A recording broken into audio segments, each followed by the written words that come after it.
Hey guys, how's it going? Srey here. So today I wanted to talk about Anub'arak.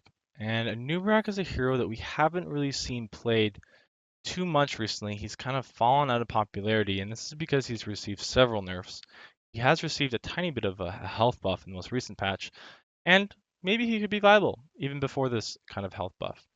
I seem to have taken a liking to him recently. I think that the CC is really good and the engage is really good in kind of an era where we lack hard engage. All we have for engage is really E.T.C and Muradin, and Anub'arak is really good at engaging. He has a dig that can go right onto the enemy backline. He can survive a while. He has a lot of CC and he has a lot of utility. So let's talk about him. So Anub'arak is kind of a tanky warrior kind of hybrid. So he's not a pure tank. I think he's more on the side of a bruiser. That's not to say you can't solo tank with him, but if you're solo tanking, you cannot be digging in every single fight. You're gonna basically be playing poke and trying to land your CC and Pale, and then hopefully your allies follow up. Now, once you have 10 and you get later stages in the game, by all means, you can go straight for them and go straight for their backline. But early game on a Anub'arak, you're not going to want to dive their backline. So Anub'arak is kind of a anti-mage hero, and this is because of some talents, and this is because of some other things, like the fact that he spawns beetles, and beetles are really good at blocking skill shots. So heroes like Vala won't be affected by this at all because they can ignore that, and for that reason, heroes like Vala and Tychus punish Anub'arak really hard because they're pretty mobile and they're pretty tanky. However, heroes like Kael'thas and heroes like Li Ming have their skill shots blocked by the beetles, and that makes it hard for them to put effective damage on Anub'arak. As well, he has Dampen Magic Shield at level 1, which is a very powerful level 1 talent that I think is only shared with Stitches, and it's basically a spell shield at level 1, but almost even better because it triggers once every 8 seconds. So that makes him very effective at dealing with casters. It's also just a good talent overall, even if you're against a hero like Vala, because she's still going to have abilities that will damage you and proc this shield, as will every hero in the game. So as I said, I think that he's best with a double tank comp, but that's not to say that you always have to run him in a double tank comp. You can absolutely run him in solo tank. You just want to make sure that you are kind of passive with them and make sure you aren't just engaging. In general, you shouldn't be engaging with Burrow Charge unless it's a guaranteed fight or you know that you won't die when you go in. You generally want to save Burrow Charge for escaping or chasing. You don't want to engage with it. So what you want to do is mount up, go up, and then Q an enemy in front of you and then walk in. And you're kind of just going to be a frontline presence there until Burrow Charge looks like a good opportunity to go in or you use it to escape. So why would you pick Anub'arak over, say, E.T.C? Well, you probably wouldn't. I still don't think he's better than E.T.C. Still probably don't think he's better than Muradin, but if both those heroes are taken or banned out, or you have double tank, he definitely does more damage than both of those heroes. He could be a good option. So let's go over his abilities first. So his Q is just a straight line nuke, and it's kind of slow to spawn, so take that into consideration that the end is definitely going to take a little bit longer to hit. It definitely takes time to learn how to use Impale and to land it. It's relatively long cooldown, kind of at 12 seconds, and it's very important that you use it because it's one of your primary abilities. It's very critical that you hit Impale. If you're missing Impale all the time, you're not really using a Anub'arak effectively. As with if you're playing Muradin and you're missing Stormbolt, then well, you're not going to be too much use on Muradin either. The second ability is Hidden Carapace, and every 7 seconds you can gain a shield that lasts for 3 seconds. And the shield is relatively nice. 658 is not too bad. He only has like 4,800 health anyway at level 20, so that's a pretty decently sized shield for such a low cooldown. E is Burrow Charge, and basically it digs and moves you to a point. You are unstoppable while digging, so this means you are immune to all CC effects. And when you reach the end of your point, you knock enemies up. It's a brief stun. I'd say it's maybe 0.25 seconds. Maybe same as like a Johanna pull. That's kind of what it feels like. Maybe it's plus or minus a 0.1 or something. It does decent damage and the range is okay. This is your kind of primary hard engage tool. As I said, you want to kind of start with Impale and then lead into Burrow Charge, but of course you can Burrow Charge in if the fight's definitely won. Now, Anub'arak's passive is Scarab Host, and anytime you use an ability, including your heroic, you spawn a beetle. And the beetle, as you see here, lasts 8 seconds, and it'll push down the nearest lane if there's nothing else to do. And what it does is basically it'll attack the nearest thing or prioritize the enemy hero, and does a little bit of damage, 44 per second at level. And I don't know if it's actually point per second, but it attacks enemies for 44 damage, and this is at level 20. So it doesn't do very much damage, and it doesn't have a lot of health at all. It'll die to maybe 2 Vala auto attacks, I think, maybe 3 at the very most. So it's pretty squishy and it dies pretty quickly and it doesn't do too much damage. However, it does grant vision. It can interrupt cap points on Cursed Hollow. It can block enemy skill shots like Li Ming. Um, her W is very, very prone to being hit by or to hitting these beetles. And these beetles can also tank forts, so you can tank a fort with your team even if you don't have minions. So that's very, very helpful. I think on average they'll tank 2 to 3 shots per from a fort or something. So that can, if you're pushing a lane, Anub'arak is very good at kind of pressuring the lane and draining shots, especially in the early game. So let's go over Anub'arak's talents. So level 1, we have Extended Spikes, Dampen Magic Shield, Assault Scarab, and Regeneration Master. Now, a Regeneration Master is pretty bad on Anub'arak, just like it is on basically every hero in the game, unless you are required to take it because there's no other options level 1.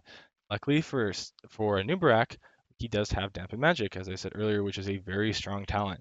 And although it only lasts 1.5 seconds, it activates every 8 seconds, which is a lot shorter than the 30 seconds of a normal spell shield.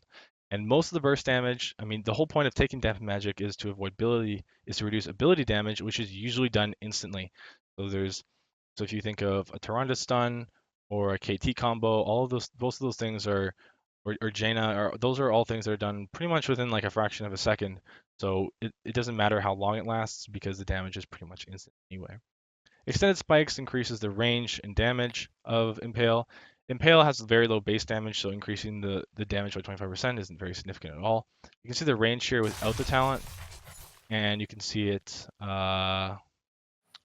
with the talent. Let me turn on cooldown. A little bit longer. And I don't think this makes it viable enough to be worth taking. Assault Scarab, as I said, the beetles do solo damage. I don't think 30% matters. And we're not going to be specializing beetles anyway here, so this isn't taking. Level 4, we have Under King, Locust Needles, and Legion of Beetles.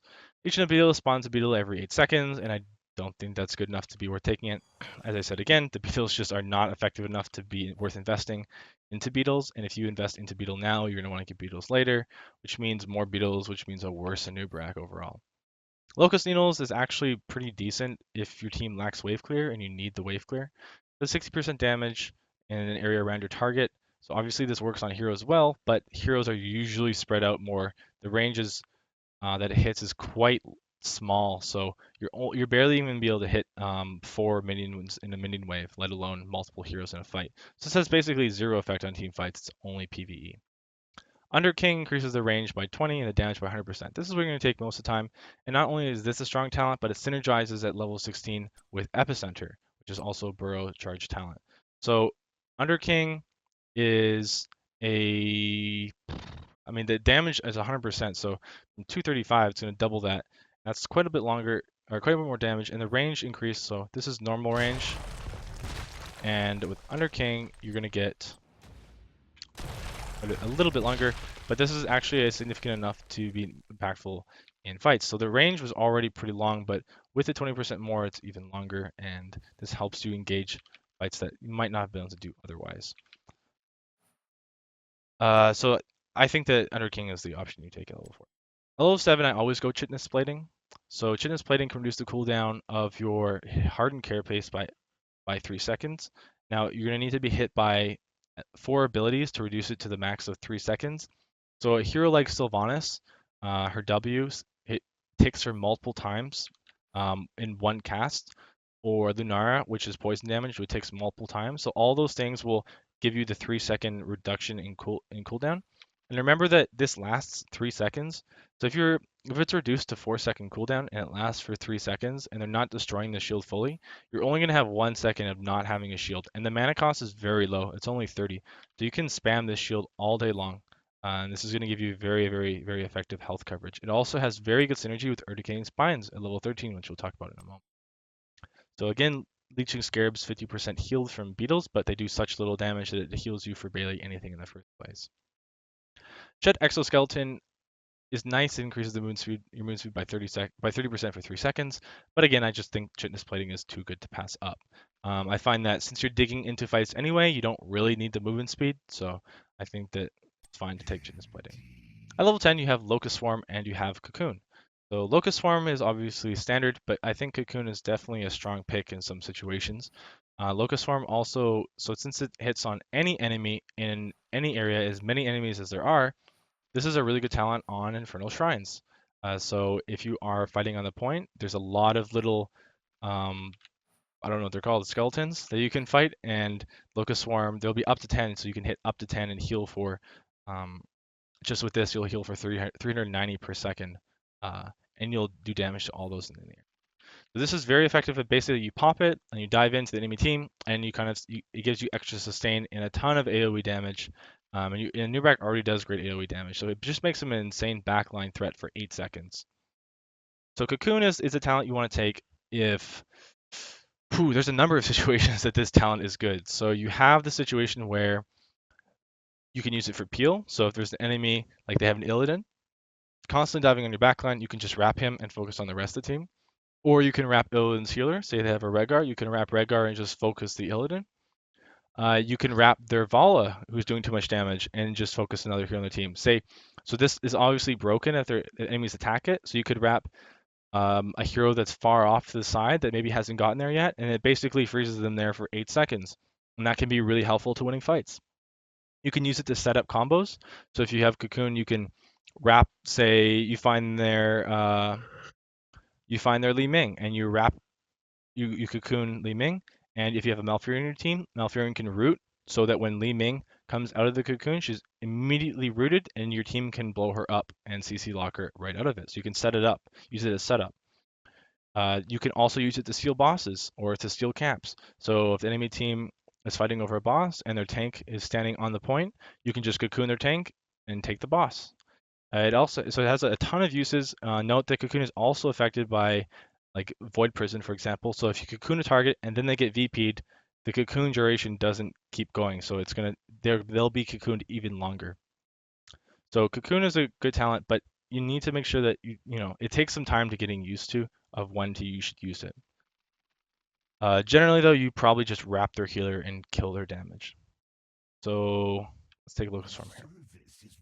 At level 13, as I said, Urticating Spines is what I always take. I think that it does way more damage and is more effective than Burning Rage, especially in fights when you're trying to kind of maybe burst a hero, you need the extra burst. It does double damage to heroes. So when you have Hidden Carapace, the cooldown is going to be reduced to 4 seconds, and you're going to have a 4-second cooldown where you have an AoE ability. And this is very effective to kind of going for that backline KT or something, and it really helps to push for damage. Beta Barbs is nice, but I don't think it's effective enough. It's way too slow of kind of the damage that it deals, and 30% slow isn't that significant. I don't think this is worth taking for a 13 talent. And Burning Rage is just a kind of a shitty Urticating Spines. So level 16, Epicenter is absolutely the ability you should be taking every time. I think that this is a big power spike for Anub'arak, having Epicenter at 16. Beetlejuice is pretty much crap, especially since you don't have any other beetle talents, and Blood for Blood isn't very good. So Burrow Charge, as you know, you are unstoppable while digging. However, you still do take damage, so just keep that in mind. So when you dig here, so if I dig, that doesn't hit, and this does hit. So now you can see the kind of the area this is. So this not only increases the area, but lowers the cooldown by 4 seconds for each hero hit. So obviously if you hit 4 heroes, since the cooldown of Burrow Charge is 16, you'll instantly refresh the cooldown of Burrow Charge. So if I dig in here, you can see that the area around where you hit is significantly increased. So it's a lot easier to hit it. So I should be able to hit this entire camp actually. And you can see that if I had hit that whole camp and those were heroes, I would have instantly refreshed the cooldown. So since you have the level 4 talent, as I said earlier, your Burrow Charge does double the damage, and it has a little bit extra range too. So this makes Epicenter very, very effective. So if you hit even just 2 or 3 heroes. You go in, you hit 2 or 3 heroes, you pop your W for more AoE damage, and you stun them. Then you activate your ult. You're going to be getting insane effectiveness on Epicenter. You're going to be a ton of damage overall. And if you get when you get the reset, then you can dig again and you can reduce the cooldown again. So Anub'arak is very, very, very effective late game once you hit level 16. And once you hit level 20, you can get Hardened Shield. And a Hardened Shield means that you basically are invulnerable, especially when you have Locust Swarm running. So you'll be healing for a ton, you'll be doing a ton of AoE damage, and you'll be almost invulnerable because you have Hardened Carapace, and you have Dampened Magic Shield, and you have Hardened Shield, and you have Locust Swarm going. So you're going to be doing a ton of damage and have a ton of sustain. So look, Hardened Shield obviously is the option I suggest here. Hive Master is nice, but I don't think it's effective enough to be taking it. It's only one target as well, and you're just going to get bursted most of the time. So Anub'arak's weakness is hard CC and is burst, and I think the Hardened Shield basically removes that weakness. Rewind, I think, is a little optimistic to be taking. You're thinking that you're going to burrow in, and then you can stun a target, and then you can stun them again with Rewind is not totally realistic. Obviously, it happens sometimes, but most of the time you're going to burrow in, get stun locked, and die. And Hardened Shield makes that impossible for the enemy team to do, and Rewind makes it so that just you're not going to be able to rewind because you're going to be getting CC locked. Crypt Wave is utterly trash. Never take this talent, no matter what. So you're still going to go Hardened Shield even if you have Cocoon.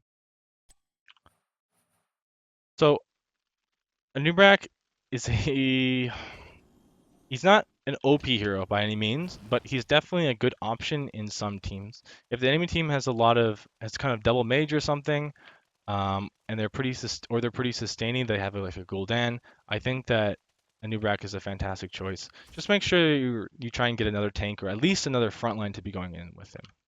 So that's all for today's video. I hope you enjoyed it. And until next time, I'll talk to you later.